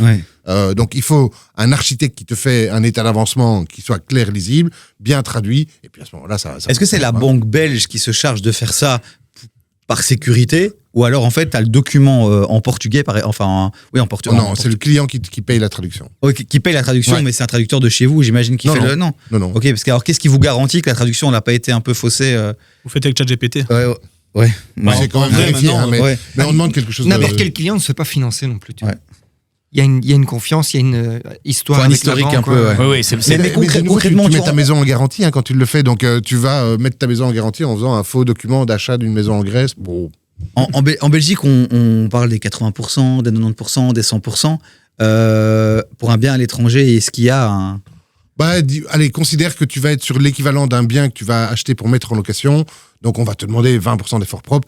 Mais non, de nouveau, ça va dépendre de la valeur du bien qu'on va prendre en garantie. Si tu as une maison de 500 000 € que tu achètes un appartement à 175 000 € en Espagne, on va pas trop t'embêter non plus. Okay. Après, pour compléter ce que tu disais tout à l'heure, il faut savoir que maintenant, en tout cas du côté courtage, je sais pas si du côté banque ça se fait, mais nous on a des organismes où on peut prendre maintenant une garantie sur les biens en France. Donc tu as des organismes français, tu as des organismes français maintenant lesquels nous on peut bosser. Et eux, en fait, prennent une garantie sur la maison en France. Donc, remettent une garantie au profit de... Ouais, et donc du coup, ta garantie est en France, du coup, donc on prend pas forcément... Mais elle est surveillée par quelqu'un qui est en France, qui a une vue, qui connaît le marché. Si ta banque a une filiale ou tu vois, des connexions avec... C'est exactement ça, en fait. T'as une filiale, en fait, belge, si je peux dire ça. Et du coup, c'est cool, parce que tu prends pas forcément hypothèque. Sur la baraque en Belgique, tu finances quand même. Alors oui, la banque va s'assurer que t'as de quoi payer, que tu... Évidemment. Voilà, bien sûr. Mais par contre, prendre une garantie sur les biens en Belgique, pas forcément. Nous, on fait pas, mais la garantie française se suffit. Ça veut dire qu'on pourrait utiliser la garantie française pour l'effet levier pour de nouveaux achats en Belgique? Non, ça pas. Exagère. Non, mais par contre, non. Quand t'es investisseur immobilier, le bien à l'étranger, il n'y a pas d'effet de levier. Non, mais par contre, utiliser cette garantie-là pour acheter d'autres biens en France, tu pourrais. Oui, mais alors t'es parti en France. Okay. Mais donc, ce que je retiens juste de la discussion là, à laquelle je viens d'assister, c'est que les amis, vraiment, renseignez-vous, allez voir plein de personnes, parce que chacun a son expérience, a peut-être des solutions alternatives, parce que voilà, donc ça c'est un conseil qu'on peut donner à ceux qui nous regardent. Et plus que jamais, plus qu'en Belgique, boucler d'abord son financement ou avoir déjà quelques idées sur les habitudes du banquier, comment est-ce qu'il finance, à combien, quelle garantie il risque de prendre. En Belgique, ça va, je veux dire, le marché, c'est le marché. Si tu achètes un bien à l'étranger, c'est quand même bien de se renseigner. Anthony, t'accompagnes pas mal de gens. Est-ce que tu as accompagné des gens justement qui ont acheté des biens à l'étranger? Une petite anecdote à partager, un cas concret? Ouais, en fait, c'est ça que j'allais dire pour compléter un peu ce que Cédric disait. Attention qu'à l'étranger, en Europe, les règles que lui est en train d'expliquer, ça marche. Par contre, je sais pas si ça change pour quelque chose pour CBC, mais aux États-Unis, à Dubaï, etc., là, par contre, c'est différent. Les banques n'aiment pas du tout les trucs qui sont en dehors de l'Europe. Ok. Donc là, soit ils font un effort propre de fou, soit ils vont dire non, États-Unis, moi j'y vais pas parce que aux États-Unis on peut t'attaquer pour n'importe quoi, etc. Mais pour la petite anecdote, oui, on a financé un bien à Dubaï, mais alors avec un organisme, voilà, le taux était en toute franchise dégueulasse, mais le client a dit ok, moi plutôt que de devoir l'acheter cash ou plutôt que de devoir mettre un apport de 60-70%, ben ok, je vais mettre peut-être 40% chez vous avec un taux dégueulasse, mais au moins j'ai une solution. Et il a pu acheter à Dubaï et pour le coup, effectivement, son bien était rentable. Bon, on va tout doucement clôturer la question sur le financement. Je vous le rappelle, les amis, à chaque fois, c'est les mêmes règles. On essaie d'aborder tous les sujets, d'être les plus concrets et précis possible. S'il y a des approximations, si vous avez des questions vraiment précises, vous les mettez en commentaire de cette vidéo. Parce que parfois, on a des commentaires du style « Ouais, vous n'avez même pas parlé de ça, vous êtes des nuls. » Ben non, en fait, on est là dans les conditions du direct. Posez votre question, soyez constructifs et on vous répondra, évidemment, parce que nos chroniqueurs sont sélectionnés sur base de leur CV. Et je peux vous dire qu'on a les meilleurs ici autour de la table. Cédric, on a parlé de l'apport propre, etc. Ouais. Rapidement, les durées de crédit, elles sont-ils différentes que pour un bien en Belgique et les taux ? Alors, durée de crédit, ça va dépendre de la formule de crédit que tu choisis. Soit tu décides de rembourser mensuellement ton crédit, et là, ça va dépendre de l'origine de tes revenus. On va pas prendre en compte tes éventuels loyers que tu vas avoir sur l'appartement que tu vas acheter en Espagne. Ça, on n'en tiendra pas compte. On tiendra compte de tes revenus. Il y a un moment donné où tu es pensionné, tes revenus baissent, donc ça va dépendre effectivement de tes revenus et la durée de tes revenus. Soit tu le fais en bullet, j'avais dit, sur base de l'assurance groupe, et là, la durée du crédit va dépendre de la date officielle de ta pension, date à laquelle tu vas toucher ton assurance groupe. Pas perdre de vue, c'est un montant brut. Il y a des taxes qui risquent encore d'augmenter sur les assurances groupes, donc il faut quand même tenir compte de l'impact des taxes. Pour ceux qui ne nous suivent pas depuis le début, qu'on cliquait sur comment investir à l'étranger, bullet. Un crédit bullet, c'est un crédit sur lequel tu ne rembourses que des intérêts, pas de capital. Et donc, à la fin, comme une balle, en fait, tu dois rembourser d'un coup le capital à la fin. Donc, avec une balle dans la tête à la fin. Quand la balle arrive, t'es mort à la fin. C'est vrai, c'est ça, c'est bon. Non, mais effectivement, tu dois rembourser. Donc, attention aussi que forcément, quand tu fais ça, à la fin, tu dois avoir un moyen de rembourser ce capital-là. C'est-à-dire aussi que ton assurance groupe, quelque part, elle va partir dans le bien à l'étranger. Donc, fais gaffe à ça. Bon, je vous mets un peu en danger là. Vous dites ici, sur le plateau, à 100%, qu'une banque étrangère en Espagne, en France, ne financera jamais un investissement. Si, bien sûr. Si, mais ça peut, bien sûr. En Espagne, j'ai des clients qui l'ont fait, à l'étranger aussi. Mais tu peux pas t'amener une main devant, une main derrière, sans être connu, en poussant la porte d'une banque en Espagne, en disant je voudrais qu'on me finance bien. Oui, genre je fais un séjour de 2 semaines en Espagne, je me dis j'y vais pour trouver le bien. Sauf si tu fais 50% d'efforts propres. Ok, non, mais c'est ça. Il a raison. En fait, c'est ça la grosse différence, c'est que tu vas faire un effort qui est beaucoup plus conséquent. On va te demander effectivement 30, 40, 40 et 50%. Et il y a des pays, aussi qui sont un peu plus propices à ce genre de montage que d'autres. Espagne, Portugal, typiquement. Oui, j'ai des clients qui l'ont fait parce que ils ont envie d'attirer et ils ont surtout l'habitude aussi des investisseurs belges, donc ils connaissent. Donc, voilà. Et on l'a vu avec la France et l'Espagne, les règles de pays en pays changent complètement, les amis. Les taxations sont différentes. Renseignez-vous bien, surtout quand vous faites votre petit plan financier. Vous basez pas sur ce qui se passe en Belgique. Bon, les amis, je vois le timing. On doit enchaîner. On doit recevoir Quentin d'Econova qui va venir vous présenter son projet.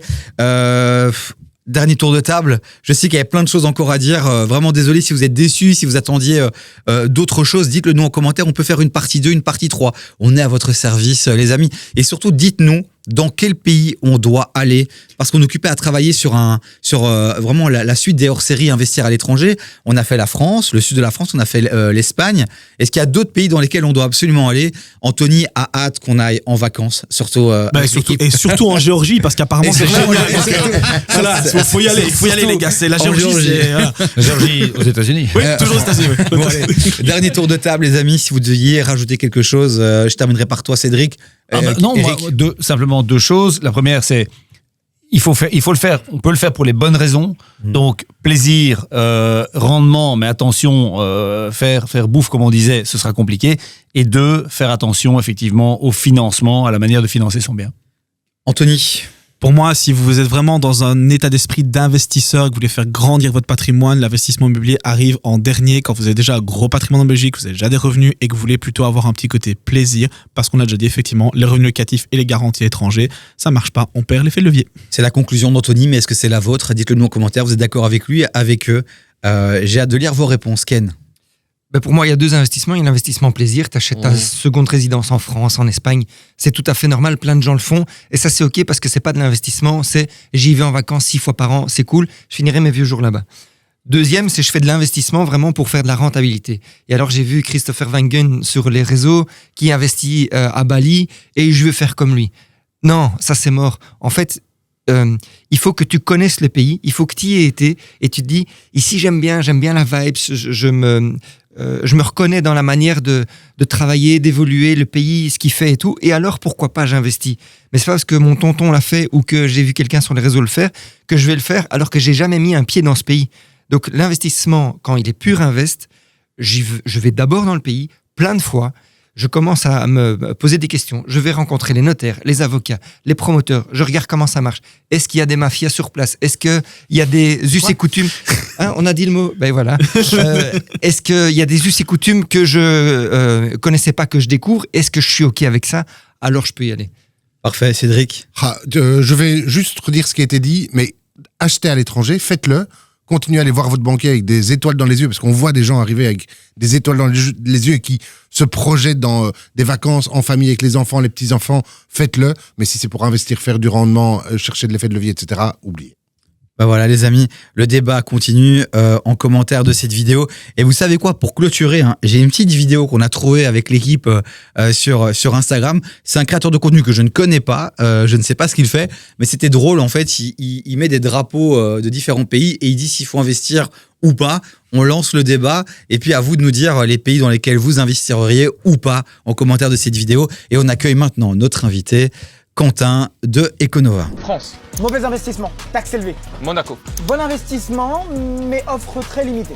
Belgique. Mauvais investissement, c'est lent et c'est peu attrayant. Suisse. Excellent investissement et je pense que c'est l'économie la plus sûre. Côte d'Ivoire. Mauvais investissement, risque politique élevé. Bali. Excellent investissement, fonce. Dubaï. Excellent investissement, sans taxe, il y a une très forte demande. Chine. Mauvais investissement, grand marché, mais économie fermée. Royaume-Uni. Bon investissement avant, mais mauvais investissement aujourd'hui. États-Unis. Bon investissement, leader mondial. Et dans quel pays as-tu personnellement investi toi-même aujourd'hui? Bali, ici, en Indonésie. Bon, je vous en parle depuis le début de cette émission. Il est là, notre invité du jour. Nouvelle séquence, c'est le deuxième à venir ici autour de cette table. T'as une mission, t'auras 1 minute pour nous pitcher ton projet. Les gens qu'on fait venir ici, c'est des gens qui ont soit des histoires à vous partager, étonnantes, surprenantes, ou aussi des gens qui ont lancé des projets, des startups, des entreprises qui peuvent vous aider dans vos investissements au quotidien. Aujourd'hui, c'est Econova. Merci Quentin d'être ici sur ce plateau. Econova, en 1 minute, Quentin, c'est quoi ? Alors Econova, en fait, on est une plateforme de financement participatif. Ça fait 10 ans en fait qu'on fait ce métier ici en Belgique. On est une plateforme agréée par la FSMA. Alors historiquement, le crowdlending immobilier en Belgique, c'est quoi ? En fait, c'est venir compléter les fonds propres des promoteurs immobiliers pour accéder au crédit bancaire et réaliser leurs projets. Et donc historiquement, c'est ce qu'on propose à nos investisseurs, c'est de prêter à des promoteurs. Donc c'est un investissement qui présente un risque notamment de construction, de commercialisation. Ce qui est neuf aujourd'hui, ce qu'on propose, eh bien, c'est de l'immobilier fractionné. On appelle ça Imonova chez nous. L'idée, en fait, c'est quoi ? C'est de proposer à nos investisseurs non plus de prêter à un promoteur, mais en fait de faire l'acquisition de biens immobiliers locatifs. Et ce, de manière collective. Donc, au lieu d'acheter en direct un bien immobilier, on leur propose de le faire via notre intermédiaire et d'acheter collectivement des biens, du coup, qui vont être négociés avec un prix préférentiel. Donc, c'est une formule qui est accessible puisqu'on n'a pas besoin de beaucoup de fonds propres. On peut le faire dès 250 €. Mais évidemment, la plupart de nos investisseurs investissent des montants plus importants. Donc, c'est accessible, c'est facile, c'est géré pour vous. Et on va s'arrêter là. Et on s'arrête là, c'est très bien. La minute est passée, mais la bonne nouvelle, c'est que tu as 9 minutes maintenant en compagnie de nos experts, vous aussi. N'hésitez pas à poser toutes vos questions en commentaire de cette vidéo. Quentin viendra certainement vous répondre. Et vous, maintenant, vous vous mettez à la place de ceux qui nous regardent. Après avoir écouté ce pitch, quelles sont les questions qui vous viennent, Anthony ? Question financière, comme d'habitude. C'est bien, tu as un rendement. Il est bien ce rendement ? Alors le rendement, en fait, on achète pour une première opération, c'est une opération de cotes, on achète 10 cotes. Alors c'était en 10 et 20, on verra un petit peu en fonction du résultat de l'opération. Mais on va prendre l'exemple sur 10 cotes. En fait, ce sont des cotes qui sont affichées aujourd'hui à 170 000 €. Qui proposent un rendement de l'ordre de 3,7% brut et on les achète à 150 000 € puisqu'on achète un lot et donc on a un rendement brut net de frais de gestion locative puisque les cotes nécessitent quand même pas mal de gestion locative, c'est intégré. Donc ce rendement est de 4,2%, ce qui pour du neuf est plutôt correct, je pense, ici en Belgique. 4,2 brut. Brut. Ouais. Ok. Brut, mais net de frais de gestion locative. Ok, t'as l'air un peu. Donne ton avis. Bah, mon avis, Quand c'est que. quand t'entends ce discours-là, t'as pas l'air d'être emballé. Bah, alors, chacun son profil d'investisseur. Ouais. C'est pas moi qui vais, voilà. Chacun son profil d'investisseur. Pour moi, effectivement, c'est un petit peu faible dans le sens où tu as comme un risque. Donc, tu investis dans un marché qui est comme le marché immobilier. Ok, ça versus entre guillemets des actions, des obligations ou autres. Aujourd'hui, dans des fonds, pour moi, tu peux aller chercher des trucs qui sont entre guillemets un peu plus élevés. Et juste pour terminer là-dessus, et effectivement, ça dépend aussi de la durée effectivement de ton placement. Si c'est sur du très long terme, franchement, pour ma part, moyennement chaud. Mais... Quentin, tu rencontres Anthony dans un salon. Il te challenge, tu lui réponds quoi? Alors, j'entends qu'Anthony n'a pas le profil. Ce qu'il faut comprendre, c'est que c'est un investissement qui ne nécessite pas de gestion locative. Donc, je suis assez d'accord qu'il y a moyen de faire plus de rendement quand on est prêt à mouiller la chemise et à investir du temps dans son opération. Mais plusieurs précisions. D'abord, c'est un rendement brut. Donc, je vais pas parler du rendement sur fonds propres qui va en fait être le rendement réel des investisseurs. Le but, c'est que l'opération soit faite avec un peu de levier. On en a parlé tout à l'heure. C'est important, évidemment. Immobilier sans levier, ça n'a pas beaucoup d'intérêt. Ici, on limite le levier à 50% pour éviter de prendre justement trop de risques. Et grâce à cet effet levier, on estime que sur 8 ans, on devrait permettre aux investisseurs de faire x1,5. Donc, on est sur un rendement sur fonds propres, sur l'investissement de l'ordre de 5,5-6%. Et ça intègre l'effet levier, ça intègre la prise de valeur dans le temps. Et donc, c'est plutôt OK. Alors, je pense qu'il y a effectivement moyen de faire mieux comme rendement sur fonds propres. On peut monter à 8, 9, 10%, dépasser les 10%. Mais ça nécessite, et je pense que c'est souvent sous-estimé, une grosse gestion locative. Je pense que si vous avez les moyens d'acheter votre propre appartement, votre propre studio, votre propre cote, effectivement, vous allez pouvoir gérer vous-même et faire un rendement un peu plus important.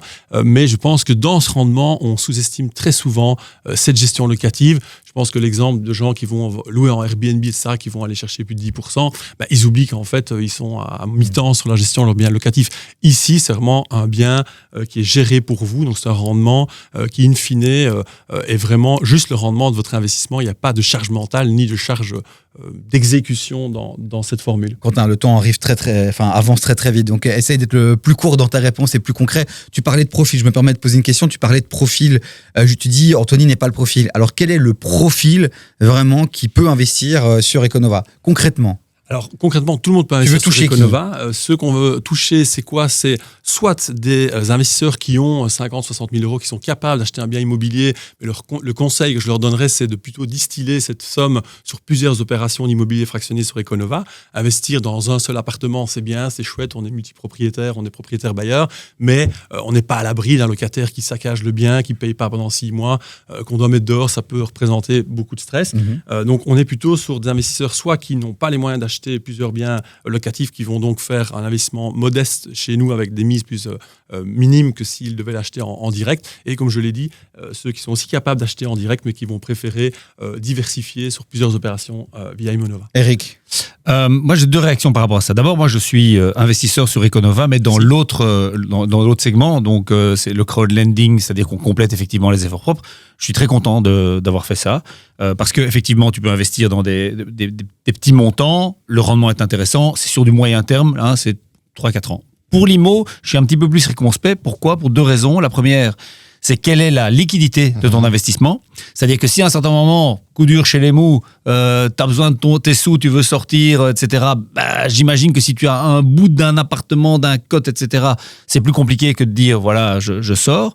Donc ça, c'est la première chose. Et la deuxième chose, si j'ai bien compris, si j'ai investi 50 000 euros, j'ai 50 000 euros dans Imonova à ce moment-là, moi, j'ai plus d'effet de levier, moi, à titre personnel. Alors, attends, s'il te plaît, Quentin, parce que moi, je suis complètement perdu. Désolé, je sais pas vous qui nous regardez, mais là, je suis complètement perdu. Entre Imonova, Econova, oublie. Radio Nova. Oui. Moi, je suis complètement perdu. Et toi, au départ, tu dis, oui, mais j'ai investi dans un volet, dans l'autre volet. Donc, je comprends pas. Est-ce que tu peux essayer de résumer pour qu'on ait l'image? Donc, on va dire le segment dans lequel j'ai investi, c'est typiquement un promoteur qui a un projet, 5 millions d'euros. Et donc, il le présente sur la plateforme. Ouais. Il dit, voilà mon projet, non, j'ai besoin de ça. Il a un projet de 5 millions d'euros. Okay. Il a 1 million d'euros de fonds propres. Ouais. La banque lui a prêté très gentiment 3 250 000. Il manque 750 000 euros pour boucler son projet. Et donc, il dit à Econova, essayez de me trouver des investisseurs pour 750 000 euros. Moi, je paye un rendement plus élevé que le rendement bancaire. Je paye 5, 6, 8% sur 2 ou 3 ans. Et moi, je veux avoir 750 000 euros. Mais s'il y en a un qui met 750 000 euros ou 750 qui met 1 000 euros, il s'en fout. Okay. C'est le rôle d'Econova corrige-moi si je dis une bêtise. C'est très bien mais c'est résumé. le rôle d'Econova de collecter des investisseurs. Il dit voilà, il y a 750 000, et puis au fur et à mesure, les gens investissent, et puis il y a plus que 500 000, 200 000, et puis c'est fini. Et le truc, et donc c'est sur 2-3 ans, c'est assez court terme, enfin c'est moyen terme, et le rendement est intéressant. Et là, effectivement, c'est pas liquide. Tu peux pas dire en principe, tu peux pas dire je sors au bout d'un an, mais c'est assez court. Donc finalement, tu touches tes intérêts une fois par an, tu as tout ton plan qui est fait, et puis tu vois que fin 2028, tu récupères ton capital. Ok, donc moi, petit investisseur, parce que j'ai pas encore les moyens ou Et j'ai ça, envie c'est de top, parce que diversifier. tu peux investir à partir de Imaginons j'ai 250 500 euros tous les mois que j'ai envie d'investir ou 250 euros. Je peux aller sur cette plateforme, j'ai des opportunités. Tu vois les projets qui je sont mets disponibles. 250 Tout à euros fait. et à la fin de l'année, j'ai un retour sur investissement chaque année. Ils te disent, la date anniversaire du truc, c'est le 1er octobre, tu toucheras tes intérêts chaque année pendant 3 ans, et la dernière année, tes intérêts plus ton capital. Et l'autre, 3 mois plus tard, ce sera le 2 février, j'en sais rien. Ok. Et donc, c'est chaque fois projet par projet. Et c'est plus sûr potentiellement que genre la bourse ou autre chose. Pourquoi j'irais plutôt investir chez toi que mettre 50 euros dans un ETF ou quoi? En fait, donc comme Eric l'a décrit, on finance vraiment des projets concrets. On est sur un marché primaire, on n'est pas sur du marché secondaire, on n'est pas sur de l'échange d'actions, etc. Donc ça a quand même déjà un intérêt d'un point de vue sociétal, c'est qu'on participe à des projets, ça c'est le premier élément. En termes de rendement, effectivement, donc c'est le crowdlending immobilier, effectivement classique que Eric a décrit, qui offre quand même des rendements aujourd'hui de 9-10% par opération, mais avec quand même ce risque intrinsèque, comme je disais, de construction, commercialisation. Ouais. Donc il y a effectivement ce risque d'investir aux côtés d'un promoteur, ce que beaucoup d'investisseurs ont fait dans le passé. Des gros investisseurs prêtaient à leurs amis promoteurs, etc. En fait, on démocratise l'accès à ce type d'investissement. Et donc, voilà, c'est à comparer effectivement ETF. Il y a beaucoup de solutions alternatives, mais ici, on est dans l'économie réelle, on est sur des taux d'intérêt assez élevés. Et donc, la différence avec Imonova, c'est que Imonova, en fait, on n'est pas sur de la promotion, on est sur de l'acquisition de biens finis, loués. Donc, en termes de risque, c'est plus l'investissement bon père de famille, mais simplement, on sait que l'accès à la propriété est très compliqué, l'accès à la multipropriété l'est encore plus. Et donc, en fait, Imonova est une réponse à ces difficultés d'accès à la propriété et à la multipropriété. Ok, Cédric, il reste une minute. Le risque dans Imonova, c'est la liquidité. C'est tu mets de l'argent dedans, alors vous avez... On a une solution par rapport à ça, on est en train de mettre en place ça, c'est important parce que tu mets de l'argent dedans, et puis peut-être tu peux jamais le récupérer, parce que qui va reprendre ta mise que tu as mis, ça il faut qu'il y ait effectivement une solution pour pouvoir récupérer ton argent si tu en as besoin à un moment donné. Ok, Ken, et après dernier tour de table, parce que le temps est Tu dis qu'on est propriétaire d'une partie du bien. J'ai un titre de propriété? En fait, c'est une créance vis-à-vis d'un véhicule de financement. Donc, ça va être structuré par Econova Finance.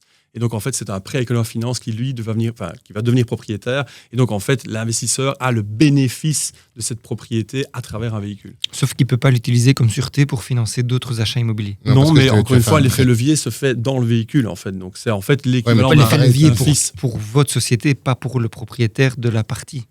Si, l'effet levier bénéficie à l'investisseur qui investit dans l'opération.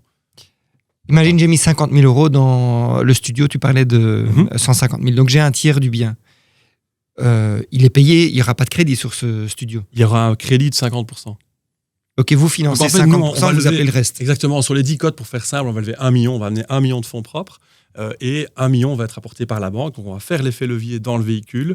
Et donc, cet effet levier va être retrouvé à la sortie, parce que le but, c'est de sortir à 8 ans, avec une possibilité de sortir de manière anticipée avec un marché secondaire qu'on est en train de mettre en place. Mais c'est vrai que par définition, en fait, c'est l'équivalent de la propriété immobilière en direct, mais offerte à... En fait, on s'associe, c'est l'équivalent des FIS, notamment pour les professionnels. Tu n'as pas d'effet de levier. Tu n'as rien en main. Ouais, tu ne peux pas réutiliser cette propriété. Tu n'as pas des parts de la société. Bon, elle ne serait pas liquide, mais donc toi, tu n'as pas d'effet de levier. Encore une fois, tu ne sais pas faire l'effet levier 2 fois. Il est fait dans le véhicule, donc il est fait une fois pour toutes. Les amis, on doit déjà tout doucement vraiment terminer. On donne un extra time parce que voilà, on est allé dans des trucs très techniques. Vraiment, s'il vous plaît, pour terminer rapidement, dernier tour de table, question courte, réponse courte, s'il te plaît. On se met vraiment à la place de ceux qui ont juste envie d'investir 250, 500, 1000 euros et qui voient ça comme une chouette solution. Quelles sont les questions qu'on pourrait poser par rapport à ça si on se met dans la peau de ce profil-là? Moi, je vais te sécuriser. Moi, par exemple. Pourquoi vous et pas un ETF S&P 500, par exemple? En fait, un ETF, c'est pas du tout l'immobilier. Donc, on est simplement sur quelque chose qui est moins corrélé au marché. Donc, c'est simplement, en fait, c'est l'équivalent. En fait, pour moi, Imonova, c'est vraiment l'équivalent d'acheter un bien immobilier, de le mettre en location. Mais donc, c'est plus sûr, alors, c'est ça que tu... Donc, c'est plus sûr, c'est plus stable, effectivement. Plus sûr, plus stable. Exactement. On n'est pas soumis aux effets de marché. Quand Trump décide d'envahir l'Iran, on n'a pas 25% en moins sur son ETF, enfin, en l'occurrence sur Imonova. Une toute dernière question. Non, moi je dis, c'est simplement une petite nuance, c'est investir dans l'immobilier, sauf qu'on a un effet de levier qui est limité, il est dedans mais il est limité, on peut pas retourner chez son banquier en disant j'ai le truc. Et deuxièmement, effectivement, si jamais les choses se passent mal, on sait bien, moi je suis propriétaire d'un code dans une résidence étudiant. Les assemblées générales, ça prend du temps. Donc voilà, il y a sans doute aussi de temps en temps des frictions ou des tensions qui doivent se passer entre les nombreux copropriétaires du truc. C'est bien sûr géré. Donc, effectivement, par rapport à la copropriété, en fait, le véhicule est géré par un partenaire. Donc, l'investisseur n'a pas à aller en AG, de copro, etc. Mais c'est aussi l'avantage de la formule. Il y a un autre avantage de la formule, c'est qu'on investit 1 000 €. Il n'y a pas de droit d'enregistrement puisqu'on ne passe pas d'acte notarié. C'est ça. Ok, parfait. Anthony, je dois clôturer. Comme tu veux. J'avais une question super intéressante, mais tant pis. alors, attends, tu sais quoi ? Attends, tu fais le malin ? Je vais te donner le droit de poser ta question. Elle a intérêt à être super intéressante. Elle a son sens. Mais vraiment, c'est la toute dernière. L'escroc, quoi. L'escroc, exactement. On peut mettre une carte si. Tu t'adresses à mettre. Non, mais et par contre, du coup, vu que effectivement, on a un peu entre de l'immobilier, j'ai l'impression, et des placements. Tu parlais de récupérer ton capital à la fin. Est-ce que tu as des taxations là-dessus, ou c'est vraiment donc en fait, c'est soumis au précompte mobilier. Ah ok. Simplement, c'est l'équivalent d'un intérêt. C'est-à-dire 30%. Donc 30% du rendement que tu as eu, quoi. Ouais. Ok, ça aussi. Ben voilà, c'est à challenger les amis. Allez voir ce que fait Econova. C'est une belle plateforme. Il y a vraiment des projets intéressants. C'est vrai qu'il y a un rôle aussi. Tu n'as pas eu l'occasion de le mettre trop en avant, mais il y a aussi un rôle sociétal important, majeur dans ce que vous faites. Donc allez voir. On dit toujours qu'il faut diversifier ses investissements. Alors pourquoi pas sur cette plateforme ? Il y en a d'autres aussi. On n'est pas pro Econova. Econova n'a pas payé pour être ici. C'est juste qu'on a vu cette plateforme. Vous êtes pas mal dans l'actualité aussi. Donc on s'est dit pourquoi pas te faire venir. À vous maintenant de faire votre propre avis. Et n'hésitez pas, si vous testez, à donner votre avis en commentaire de cette vidéo. Comme ça profite à tout le monde. Merci Cédric, avec plaisir. Quentin, Cédric, pour toi, tout est OK ? Ouais, OK. Ken, Anthony, Eric, Ken, Anthony, Quentin, merci beaucoup. Vous êtes de plus en plus nombreux à vous abonner, à nous suivre. On vous remercie. Parlez du rendez-vous des proprios à tout le monde autour de vous. Parlez du rendez-vous des indés aussi. C'est une nouvelle émission qu'on a lancée avec Anthony et Eric, qu'on retrouve souvent aussi sur le plateau. Cédric aussi, qui est sur le plateau. Bref, c'est la même équipe, en fait. Il manque plus que Ken. Et on est bon. Parlez du projet du rendez-vous autour de vous. C'est un média qui est gratuit. On vous partage un maximum de contenu. On doit être beaucoup plus d'abonnés. Abonnez-vous. On compte sur vous. Nos partenaires, Imovlan, CBC, Brico et Thomas Éperon, 4 partenaires incroyables pour vous accompagner dans vos projets immobiliers, entre autres. Allez les voir, allez voir ce qu'ils font. Et on vous dit à bientôt. Ciao, ciao.